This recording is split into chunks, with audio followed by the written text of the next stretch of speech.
How did the Phantom Troupe form? Their backstory is darker than you might think. Let's start at the beginning, when the troupe were just kids. One day, Crollo found a VHS tape.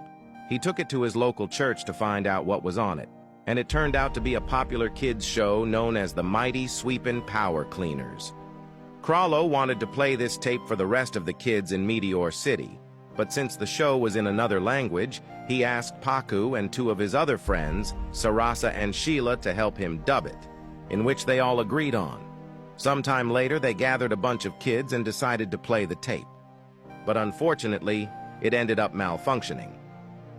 This was when Crollo decided to get up on stage and act out the show himself, in which Paku, Sarasa, and Sheila also ended up joining in.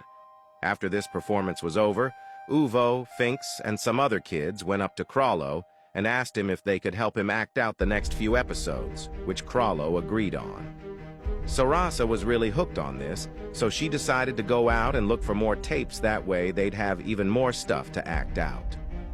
The next day went by, the group of actors gathered, but Sarasa was nowhere to be seen. This was very unusual for her, so Crollo went up on stage and set out a search for her. As everyone roamed around Meteor City in search for Sarasa, Crollo, Uvo, and some other kids stumbled across a bag that was hung up a tree. They took the bag down, and inside was Sarasa's body. She was cut to pieces with a note nailed to her forehead.